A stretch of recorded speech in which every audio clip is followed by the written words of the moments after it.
Cricket is what we're talking about now because the white ball phase of Bangladesh's tour of the West Indies gets underway on Saturday with the first T20 international in Dominica. The West Indies will yet again be without the services of powerful opening batsman Evin Lewis, who last played for the Windies against Australia at the T20 World Cup in Dubai last year. This is the full Windies squad. Pooran, the captain, Rovman Powell, his deputy, Shamar Brooks, Akil Hussain, Zari Joseph, Brandon King, Kyle Mears, Hayden Walsh Jr., Devon Thomas, Odin Smith, Romaria Shepherd, Kemo Paul and Obed McCoy, with the reserve being Dominic Drakes. Now, lead selector Desmond Haynes is questioning Evin Lewis's commitment after the 30-year-old declined to take a recent fitness test. Here's what Haynes said happened. So, Desmond Haynes, when I reached out to him, I asked him, Evin Lewis, about all the things that I have heard regarding the injury. He said, yes. I said, Desmond Haynes said, you were asked to do a 2K? He said, yes. I said, did you do it? He said, no. I said, did you not try to make arrangements to redo the test? He said, no. The vibes I got from him, Desmond Haynes continued, that he was not interested in doing it anyway. It is nothing I can do. I would really like a time where we could just get an opportunity to pick all of these guys. But sometimes I am not too sure if these guys want to play. So you heard that exchange. One-word answers from Evin Lewis to the questions being posed by the chief selector, Desmond Haynes. And Desmond Haynes leaving with the distinct impression that there is a commitment issue where Mr. Lewis is concerned. The don of cricket analysis in this part of the world, Fazeer Mohammed, joins us. Good afternoon, Fazeer. Welcome again to the SportsMax Zone. I appreciate all the flattery, George, especially after that off-air crack about my barber being extremely poor. I'm just not sharp enough to come up with a proper response. All right, my friend. Looking at the text of that exchange between Evin Lewis and Desmond Haynes, Fazeer, what impression are you forming? Well, I mean, we can only go by what the chairman of selectors has said. But to be very straight with you, I'm not surprised because I recall interviewing Evin Lewis probably about 3 or 4 years ago ahead of a T20 series, and I basically asked him, is it your ambition ultimately to play Test cricket for the West Indies? And his answer was a flat no. And I mean, subsequently he's talked about his ambition at the time to play for the Mumbai Indians. I think what is disappointing though is, again, and we can only go by what Desmond Haynes is reporting. If Desmond Haynes is misrepresenting the issue, that's for him to deal with. But it's not entirely surprising to see that level of indifference towards representing the West Indies because we are in a time now where many players are financially independent. They've used the West Indies essentially as a stepping stone to more lucrative opportunities.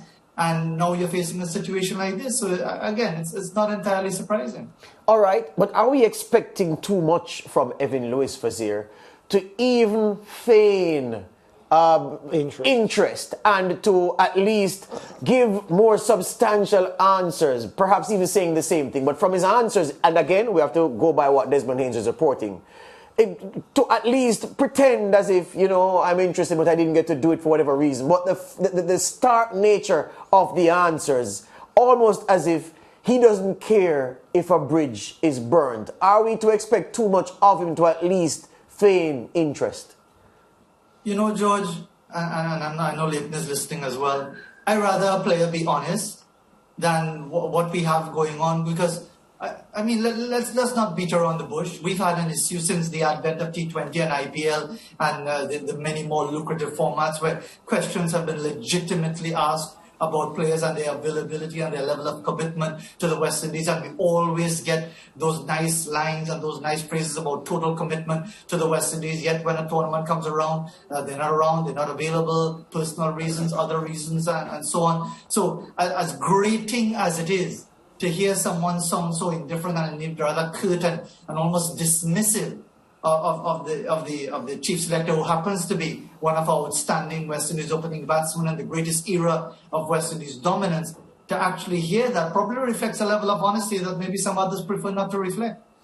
Fazeer, from a more broadly speaking, I remember a press conference Jimmy Adams had earlier this year, also with Desmond Haynes. I asked whether or not the West Indies players or some players use the Cricket West Indies as a platform. You alluded to it earlier, to then transition into the T20 leagues across the world.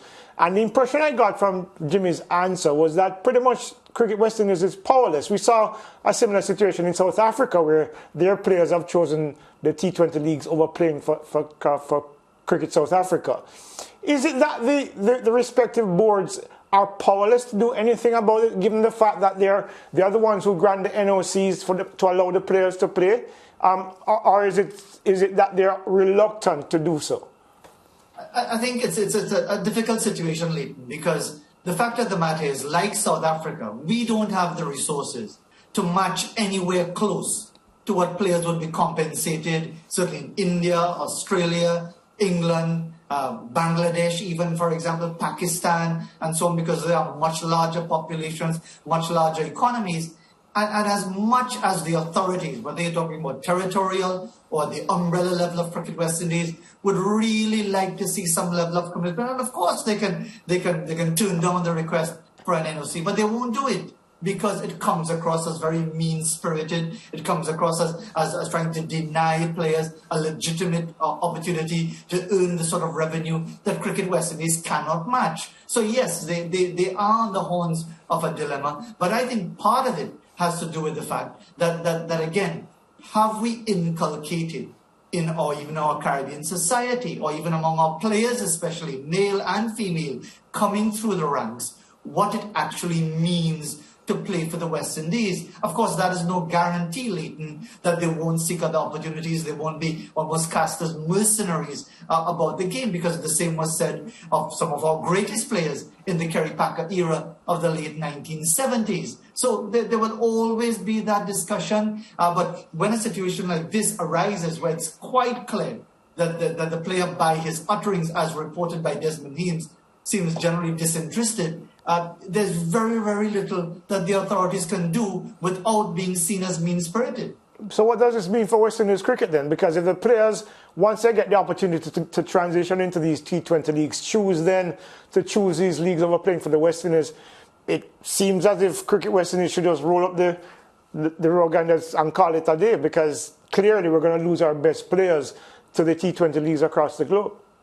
That's already been happening, Leighton. But the good thing is, and I think this is the point, that we continue to produce players of talent. Whether we've been able to refine them to the level of quality, that's a different story. Because, again, our present crop may not be the greatest bunch in the world, but when you look at some of the names along the way over the years, when we talk about Chris Gale, a Ramnaris Sarawat, a Wavell Haynes, and not even mentioning Brian Lara and so on, you talk about some of our fast bowlers of earlier periods a few years ago, Mervyn Dillon, Nixon McLean, Franklin Rose, Rayon King, and so on. Why didn't they kick on? Because they've got talent, they've got a tremendous amount of ability. So I don't think it's about the West Indies rolling it up, closing up shop and saying, well, we can only be a feeder system because we can't possibly match the big money.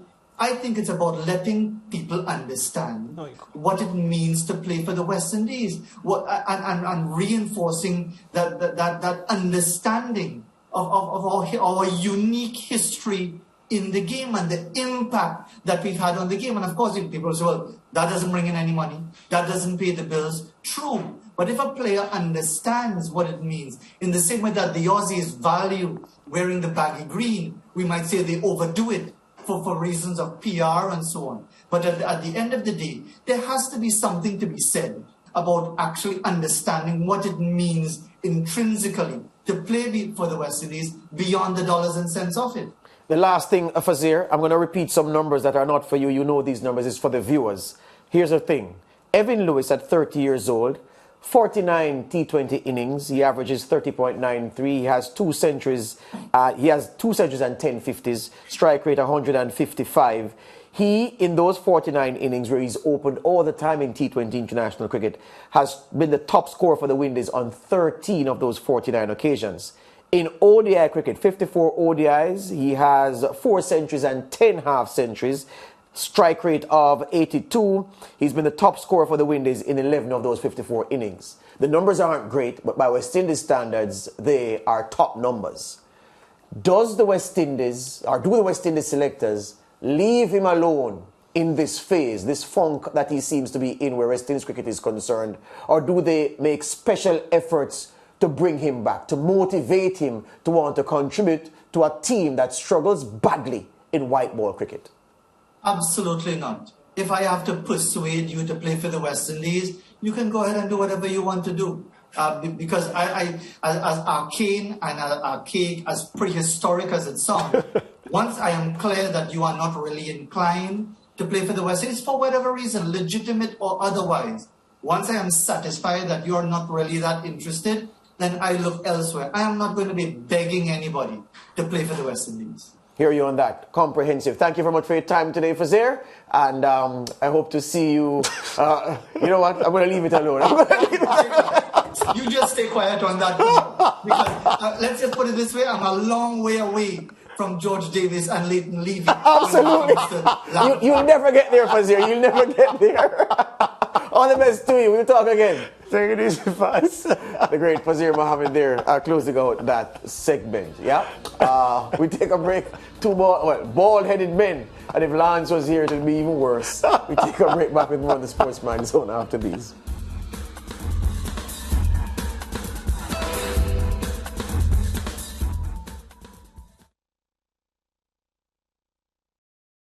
Thank you for watching SportsMax on YouTube. Don't forget to like, share, subscribe, and to click the notification bell to stay informed.